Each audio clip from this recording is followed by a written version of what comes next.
आपस की बात है। राना सनाउल्लाह साहब, मैं उनका बड़ा एहतराम करता हूँ, हमारे बड़े एक ज़िम्मेदार सियासतदान है। मुझे पता चला कि नून लीग को सूबाई लेवल पर और भी बहुत सारे लोग मशवरा दे रहे हैं कि इलेक्शन ना करवाएं। एक नाम राना सनाउल्लाह साहब का भी था, तो मुझे जानकर मायूसी हुई कि राना सनाउल्लाह बड़े सीनियर आदमी है और मैं कम से कम उनसे एक्सपेक्ट नहीं करता। अखबारों में एक जेन्युइन आदमी के तौर और जेन्युइन आदमी है राना तो सनाउल्लाह। बहरहाल ये परेशान कौन और घबराई हुई सोच है कि जी बल्दियाती इलेक्शन ना करें जी आप हार जाएंगे, ऐसी बात नहीं होनी और चाहिए। आसिफ, जो बल्दियाती इंतखाबात के ज़रिए जो सियासतदान सामने आए हैं परफॉर्मेंस की बुनियाद पे, जिन्होंने अब मुशर्रफ साहब के दौर में एक MNA थे, एक ज़िला के नाज़म थे जो बाद में वज़ीर ख़ारजा भी बने, शाह महमूद कुरैशी। यार राजा तारक परवेज़ कियानी एजाज कितने ज़बरदस्त आदमी थे, कोई शक ही नहीं। हमें उन पे इतराज़ था कि उन्हें कामयाब करवाया गया था, इसमें कोई शक नहीं है कि उन्हें कामयाब करवाया गया था, लेकिन उन्होंने बाद में इस्टेब्लिश किया कि वो बहुत अच्छे मुंतजिम थे हमारे ज़िले के। उन्होंने परफॉर्म किया। मेजर ताहिर सादिक ने अटक उनको भी लाया गया था, लेकिन बहुत ही अच्छा परफॉर्म किया बाद में।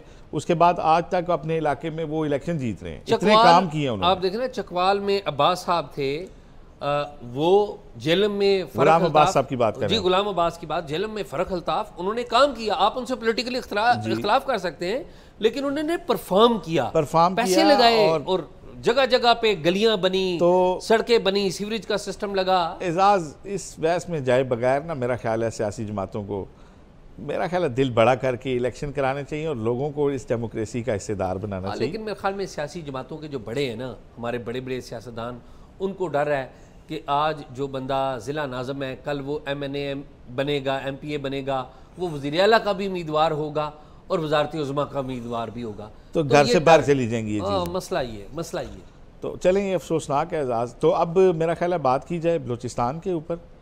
तो बलूचिस्तान में एजाज जो ये सोराब वाला वाक़या है और जो बाकी वाक़यात हैं, इसकी पहले तो थोड़ी डिटेल बताएं और इस पर जो आर्मी चीफ़ ने जो क्या कहा, ज़रा उसके ऊपर बात करें। आसिफ, पहली बात तो ये है कि 30 मई को बलूचिस्तान का एक छोटा सा ज़िला है, सोराब उसका नाम है, वहाँ पर एक बड़ा अफसोसनाक वाक़या पेश आया। मुझे नहीं समझ में आती मैं इसे किन अल्फाज में बयान करूं। और बदकिस्मती ये है कि पाकिस्तान के नेशनल मीडिया के ऊपर इस वाक़े के बारे में तफसीलात ही मौजूद नहीं कि सोराब में क्या हुआ। पहले तो हम वाक़या डिस्कस करते हैं और फिर बाद में गवर्नमेंट का रिस्पांस डिस्कस करते हैं और आर्मी चीफ का जो जिक्र आपने किया उसका भी जिक्र करते हैं।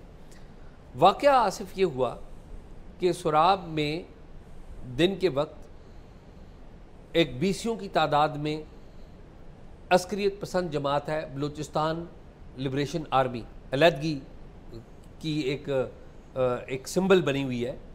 ये मोटरसाइकिलों पर गन्स लेकर वहाँ पर आ गए। इन्होंने जो हमारी इतलात हैं, जो लोकल बलूचिस्तान से भी तस्दीक की कि वहाँ पर मुख्तलिफ जो सरकारी इमारात हैं उन पर धावा बोला, बैंकों के ऊपर कार्रवाई की, यानी कि पैसे लिए। पुलिस वहाँ से चली गई, पुलिस वहाँ पर मौजूद नहीं रही।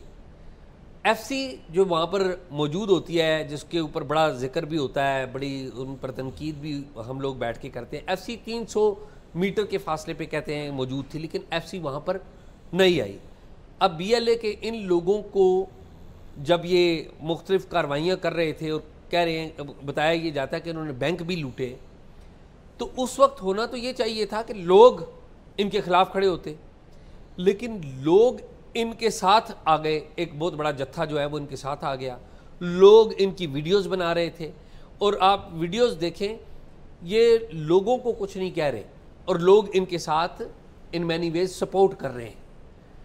इन्होंने वहाँ पर जो ज़िली हुकूमत के दफातर हैं, जो ज़िली इंतज़ामिया के दफातर हैं, SSP का, पुलिस का, थाने का, वहाँ पर धावा बोला, असला ले लिया, लेवीज़ का असला ले लिया। फिर वहाँ पर ये रेवेन्यू ऑफिस में गए तो वहाँ पर एडिशनल डिप्टी कमिश्नर है हिदायतुल्लाह, उनके दफ्तर में धावा बोला, आग लगा दी। वो वहाँ पर मौजूद थे, वो अपनी जान बचाने के लिए वो छुपे, तो सांस बंद हो गया उनका, क्योंकि आग लगी हुई थी, धुएं की वजह से वो बेचारे अपनी जान से हाथ धो बैठे। फिर DC के दफ्तर में भी गए, लेकिन वहाँ पर DC शायद मौजूद नहीं थे। बाद में 2 घंटे के करीब इन्होंने वहाँ पर अपना कब्ज़ा कायम रखा, 2 घंटे के करीब। और इस 2 घंटे के दौरान पाकिस्तान के बाकी हिस्सों से राब्ता जो है मुनक़ता था, कोई इंतज़ामी असर वहाँ पर मौजूद नहीं था। और 2 घंटों के बाद ये वहाँ से चले गए। ये एक्चुअल असल वाक़या है। और इसमें जो ज़्यादा तकलीफ़ देह आसिफ बात यह है कि लोगों का रिस्पांस, कि लोगों ने रिस्पांस नहीं दिया। ये बड़ी एक अफसोसनाक बात है। अगले दिन वफाक में बात आई तो प्राइम मिनिस्टर ने, शहबाज शरीफ ने आर्मी चीफ को लिया और बलूचिस्तान गए। और बलूचिस्तान जिरगा, बलूचिस्तान के दारुल-हुकूमत कोयटा में रखा गया। वहाँ पर आपको पता है आसिफ, जब भी प्राइम मिनिस्टर और बड़े ओहदेदारों को लेके जाया जाता है तो आम तौर पर जो इंतज़ामिया होती है आसिफ, वो उन लोगों को वहाँ पर सामने बिठाती है जो किसी किस्म की कोई क्रिटिकल बात ना करें। अच्छा, और ये जुल्म होता है। आप टॉप लोग जो वहाँ पर बैठे होते हैं उनके साथ जुल्म ये है कि जब तक लोग उनसे ईमानदाराना बात नहीं करेंगे तो तब तक तो उन्हें ज़मीनी सूरत हाल का पता ही नहीं लगेगा। आसिफ, होता ये सबसे बड़ा जुल्म ये होता है कि आप जो टॉप लोग आए हुकूमत के, इंतज़ामिया के, उनके सामने आप सरकारी लोगों को बिठा देते हैं। और यही हुआ कि प्राइम मिनिस्टर और आर्मी चीफ वहाँ पर थे तो वो जिस तरह इंतज़ामिया करती है, सारे अच्छे बच्चों को लाना जो आके सिर्फ तारीफ़ें करेंगी आपकी, प्राइम मिनिस्टर की, आर्मी चीफ की। अब तारीफ़ें तो सारी अच्छी लगती हैं। तो वहाँ पर एक नौजवान ने कोई सवाल किया और एक खातून ने सवाल किया जो कि थोड़ा सा इलेक्शन के हवाले से भी था। मतलब उसका ये था कि जी जो लोग असम्बलियों में वो हमारे नुमाइंदे नहीं हैं। तो इसके ऊपर प्राइम मिनिस्टर ने तो बात करनी थी, लेकिन आर्मी चीफ जो है वो आगे आए और उन्होंने कहा कि पूरी दुनिया में इंतखाबी उज़रदारियाँ होती हैं, इससे ये मेरे मुतल्लिका सवाल नहीं है, ये मेरे प्राइम मिनिस्टर से मुतल्लिका सवाल है। Prime minister is the boss. बिल्कुल सही, ठीक है, मैं बॉस नहीं हूँ, prime minister is the boss. बिल्कुल सही। अलबत्ता आर्मी चीफ ने वहाँ पर बड़ा, जिसे कहते हैं, जज्बाती बातें की और बताया कि देखें जी ये किस तरीक़ाकार है। और ज़ाहिर है उन्होंने जो बलूचिस्तान के अंदर जो अलहदगी की तहरीक चलाने वाले हैं उनके बारे में कहा कि ये कामयाब नहीं हो सकते।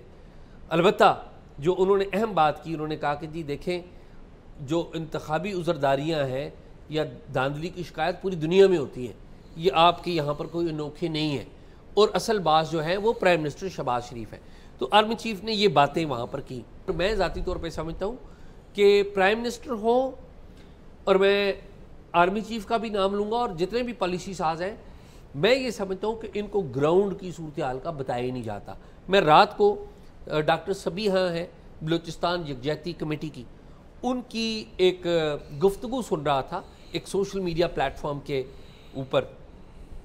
उन्होंने बड़ी तफसील से बताया कि क्या बलूचिस्तान में हो रहा है, ह्यूमन राइट्स के हवाले से बात की, ओवरऑल इंतज़ामी अमूर के हवाले से बात की, मसाइल अपने ज़िक्र किए। और मैं ये सोच रहा था कि क्या ये बातें जो डॉक्टर सबीहा या उससे पहले डॉक्टर महरंग बलोच करती रही हैं, क्या हमारे टॉप एक्लेंस ऑफ पावर को पता है? मेरा ख्याल है कि बिल्कुल भी नहीं पता। और जो मिस रिपोर्टिंग होती है वही मिस अंडरस्टैंडिंग डेवलप करती है, और उसी मिस अंडरस्टैंडिंग के ऊपर गलत पॉलिसियाँ बनती हैं और आप लोगों पर इम्प्लीमेंट करते हैं, और लोग चीखते हैं, चिल्लाते हैं और आपके ख़िलाफ़ एहतजाज करते हैं। तो मेरा ख़्याल ये है कि अच्छा काम ये है कि गवर्नमेंट तवज्जो दे रही है बलूचिस्तान पे, लेकिन सबसे बेहतर काम, अगेन वो पहले लिंक से हो जाएगा, कि आप बल्दियाती इंतखाबात आपने करवा दिए हुए हैं, आप उनको फंड्स दें और मेहरबानी करके आप इन्वॉल्व होना बंद कर दें।